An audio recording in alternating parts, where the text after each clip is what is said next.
दुनिया के सबसे महान शासक की कहानी।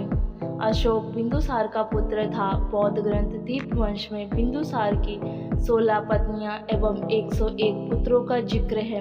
अशोक की माता का नाम शुभद्रांगी था। बिंदुसार ने अपने सभी पुत्रों को बेहतरीन शिक्षा देने की व्यवस्था की थी, लेकिन उन सब में अशोक सबसे श्रेष्ठ और बुद्धिमान था। प्रशासनिक शिक्षा के लिए बिंदुसार ने अशोक को उज्जैन का सूबेदार नियुक्त किया। अशोक बचपन से ही अत्यंत मेधावी था। अशोक की गणना विश्व के महानतम शासकों में की जाती है। बिंदुसार ने अशोक को तक्षशिला भेजा। अशोक वहां शांति स्थापित करने में सफल रहा। अशोक अपने पिता के शासनकाल में ही प्रशासनिक कार्यों में सफल हो गया था। जब 273 ईसा पूर्व में बिंदुसार बीमार हुआ, तब अशोक उज्जैन का सूबेदार था। पिता की बीमारी की खबर सुनते ही वह पाटलिपुत्र के लिए रवाना हुआ, लेकिन रास्ते में ही अशोक को पिता बिंदुसार की मृत्यु की खबर मिली। पाटलिपुत्र पहुंचकर उसे उन लोगों का सामना करना पड़ा जो उसे पसंद नहीं करते थे। युवराज न होने के कारण अशोक उत्तराधिकारी से भी बहुत दूर था, लेकिन अशोक की योग्यता इस बात का संकेत करती थी कि अशोक ही बेहतर उत्तराधिकारी था। बहुत से लोग अशोक के पक्ष में भी थे, अतः उनकी मदद से एवं 4 साल के कड़े संघर्ष के बाद 269 ईसा पूर्व में अशोक का औपचारिक रूप से राज्याभिषेक हुआ। सम्राट अशोक बचपन से ही शिकार के शौकीन थे तथा खेलते खेलते वे इसमें निपुण भी हो गए थे। कुछ बड़े होने पर वे अपने पिता के साथ साम्राज्य के कार्यों में हाथ बटाने लगे थे तथा वे जब भी कोई कार्य करते अपनी प्रजा का पूरा ध्यान रखते थे। इसी कारण उनकी प्रजा उन्हें पसंद करने लगी थी। उनके इन्हीं सब गुणों को देखते हुए उनके पिता बिंदुसार ने उन्हें कम उम्र में ही सम्राट घोषित कर दिया था। उन्होंने सर्वप्रथम उज्जैन का शासन संभाला। उज्जैन ज्ञान और कला का केंद्र था तथा अवंती की राजधानी। जब उन्होंने अवंती का शासन संभाला तो वे एक कुशल राजनीतिज्ञ के रूप में उभरे। उन्होंने उसी समय विदिशा की राजकुमारी शाक्य कुमारी से विवाह किया। शाक्य कुमारी देखने में अत्यंत सुंदर थी। शाक्य कुमारी से विवाह के पश्चात उनके पुत्र महेंद्र तथा पुत्री संघमित्रा का जन्म हुआ। अशोक घोर मानवतावादी थे। वह रात दिन जनता की भलाई के लिए ही काम किया करते थे। उन्हें विशाल साम्राज्य के किसी भी हिस्से में होने वाली घटना की जानकारी रहती थी।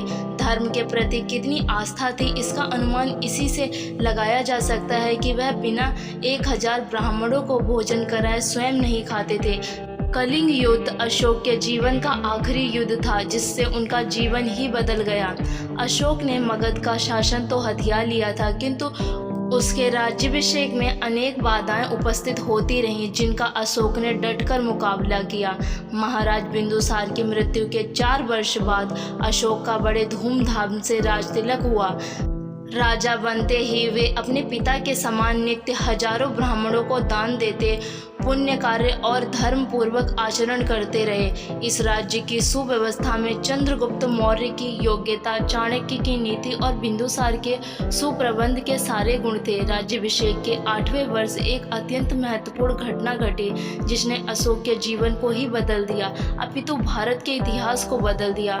अशोक अब अपनी निपुणता से एक बड़े राज्य का अधिकारी था। उसे शत्रुओं का भय नहीं था। राज्य में सर्वत्र शांति का साम्राज्य था, परंतु अशोक को अपनी राजधानी से दूर एक शक्तिशाली छोटा सा स्वतंत्र राज्य खटकता रहता था। इस राज्य का नाम कलिंग था। वह पहले कभी नंद साम्राज्य के अधीन था, किंतु उसने अपनी शक्ति द्वारा उस पराधीनता से मुक्ति पा ली थी। अशोक के पराक्रम, सैन्य बल तथा नीति निपुणता से कई राज्यों ने मगध की अधीनता स्वीकार कर ली थी, किंतु कलिंग ने मगध की अधीनता स्वीकार नहीं की। यहाँ तक कि बिंदुसार ने भी अपने दक्षिण के आक्रमण काल में कलिंग को छेड़ना उचित न समझा। उसने कलिंग के 3 ओर के प्रदेशों को जीतकर उसे घेर अवश्य रखा था। अशोक ने प्रतिदिन बढ़ते हुए इस शक्तिशाली कलिंग को जीतने का निश्चय किया। अशोका और कलिंगा का घमासान युद्ध शुरू हुआ, जिसमें कलिंगा को परास्त किया, जो इससे पहले किसी सम्राट ने नहीं किया था और न ही कर पाया था। उस समय मौर्य साम्राज्य तब तक का सबसे बड़ा भारतीय साम्राज्य माना जाता था। सम्राट अशोक को अपने विस्तृत साम्राज्य से कुशल और बेहतर प्रशासक तथा बौद्ध धर्म के प्रचारक के लिए जाना जाता था।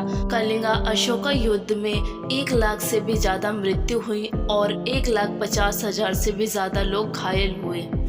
इस युद्ध में हुए भारी रक्तपात ने उन्हें हिलाकर रख दिया। उन्होंने सोचा कि यह सब लालच का दुष्परिणाम है और जीवन में फिर कभी युद्ध न करने का प्रण लिया। उन्होंने बौद्ध धर्म को अपना लिया और अहिंसा के पुजारी हो गए। उन्होंने देश भर में बौद्ध धर्म के प्रचार के लिए स्तंभों और स्तूपों का निर्माण कराया। विदेशों में बौद्ध धर्म के विस्तार के लिए भिक्षुओं के लिए तोलियां भेजी। बुद्ध का प्रचार करने हेतु उन्होंने अपने राज्य में जगह जगह भगवान गौतम बुद्ध की प्रतिमाएं स्थापित की और बौद्ध धर्म का विकास करते चले गए। अशोका को एक निडर परंतु बहुत ही बेरहम राजा माना जाता था। उन्हें अवंती प्रांत में हुए दंगों को रोकने के लिए प्रतिनियुक्त किया गया था।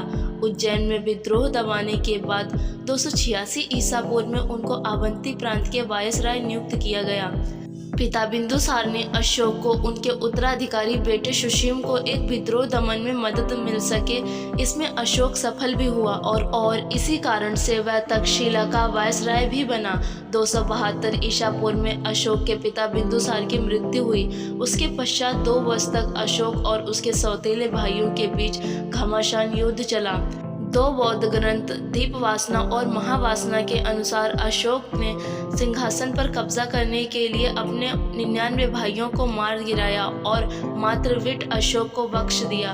उसी समय 272 ईसा पूर्व में अशोक सिंहासन तो चढ़ा परंतु उसका राज्याभिषेक 269 ईसा पूर्व में हुआ। वह मौर्य साम्राज्य का तीसरा सम्राट बना। अपने शासनकाल के दौरान वह अपने साम्राज्य को भारत के सभी उपमहाद्वीपों तक बढ़ाने के लिए लगातार 8 वर्षों तक युद्ध करते रहे।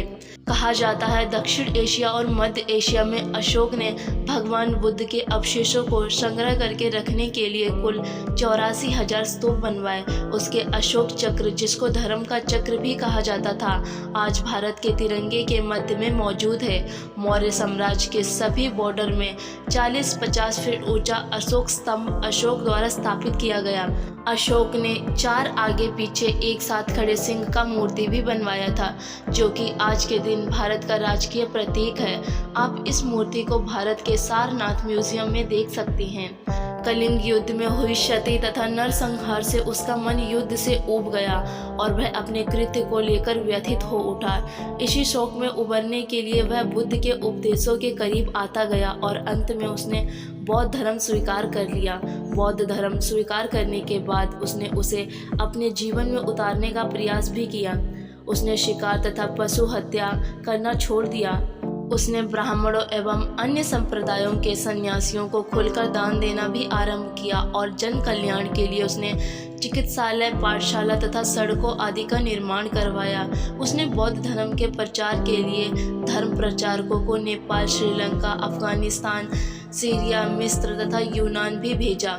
इसी कार्य के लिए उसने अपने पुत्र एवं पुत्री को भी यात्राओं पर भेजा था। अशोक के धर्म प्रचारकों में सबसे अधिक सफलता उसके पुत्र महेंद्र को मिली। महेंद्र ने श्रीलंका के राजा तिक्ष को बौद्ध धर्म में दीक्षित किया और तिक्ष ने बौद्ध धर्म को अपना राजधर्म बना लिया और अशोक से प्रेरित होकर उसने स्वयं को देवनाम प्रिय की उपाधि दी। अशोक के शासनकाल में ही पाटलिपुत्र में तृतीय बौद्ध संगति का आयोजन किया गया, जिसकी अध्यक्षता मुगली पुत्र तिष्या ने की। यहीं अभिधम्म पिटक की रचना भी हुई और बौद्ध भिक्षु विभिन्न देशों में भेजे गए, जिसमें अशोक के पुत्र महेंद्र एवं पुत्री संघमित्रा भी सम्मिलित थे, जिन्हें श्रीलंका भेजा गया। बौद्ध धर्म स्वीकार करने के बाद अशोक ने उसके प्रचार करने का बीड़ा उठाया। उसने अपने धर्म के अनुशासन के प्रचार के लिए अपने प्रमुख अधिकारियों को नियुक्त किया। राजू और प्रादेशिक को आज्ञा दी। धर्म की स्थापना, धर्म की देखरेख, धर्म की वृद्धि तथा धर्म पर आचरण करने वालों के सुख एवं हितों के लिए धर्म महामातु को नियुक्त किया गया। बौद्ध धर्म का प्रचार करने हेतु अशोक ने अपने राज्य में बहुत से स्थानों पर भगवान बुद्ध की मूर्तियां स्थापित की। विदेश में बौद्ध धर्म के प्रचार हेतु उसने भिक्षुओं को भेजा। विदेश में बौद्ध धर्म के लिए अशोक ने अपने पुत्र और पुत्री तक को भिक्षु भिक्षुणी के भेष में भारत से बाहर भेज दिया और इस तरह से बौद्ध धर्म का विकास करते चले गए। धर्म के प्रति अशोक की आस्था का पता इसी से चलता है कि वे बिना किसी 1000 ब्राह्मणों को भोजन कराए स्वयं कुछ नहीं खाते थे। अगर जानकारी आपको पसंद आई है तो इसे लाइक करना ना भूलें। Thank you.